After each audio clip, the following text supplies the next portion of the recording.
هل تعلم الفرق بين صلاة الفريضة وصلاة قيام الليل؟ من أروع ما قرأت عن قيام الليل كلام يقشعر له الأبدان، بطاقة دعوة من رب العباد. استوقفتني صلاة الثلث الأخير من الليل فوجدت عجبا، إن الصلاة المكتوبة نداؤها بصوت البشر، وصلاة الثلث الأخير من الليل نداؤها من رب البشر. الصلاة المكتوبة يسمع نداؤها كل البشر، وصلاة الثلث الأخير يستشعر نداؤها بعض البشر. الصلاة المكتوبة نداؤها حي على الصلاة حي على الفلاح، وصلاة الثلث الأخير من الليل نداؤها هل من سائل فأعطيه. الصلاة المكتوبة يؤديها أغلب المسلمين، بينما صلاة الثلث الأخير يؤديها من اصطفاه الله من المؤمنين.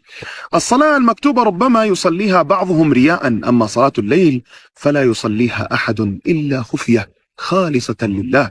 الصلاة المكتوبة يمتزج في أدائها التفكير بمشاغل الدنيا ووساوس الشيطان، أما صلاة الثلث الأخير فهي انقطاع عن الدنيا وبناء للدار الآخرة.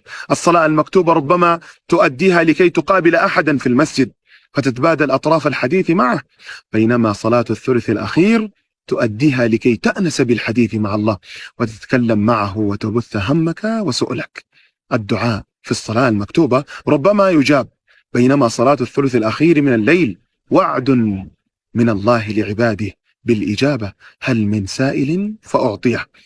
أخيرا، صلاة الثلث الأخير من الليل لا يوفق بالقيام بها إلا من أراد الله له أن يأنس بالحديث معه وسماع همومه وشكواه، لأنه من أقرب البشر له.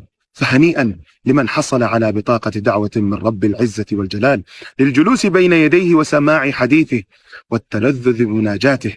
إذا أجلست في الظلام بين يدي الملك العلام استعمل أخلاق الأطفال، فالطفل إذا طلب شيئا ولم يعطه بكى حتى يأخذه، فكن أنت هذا الطفل واطلب حاجتك.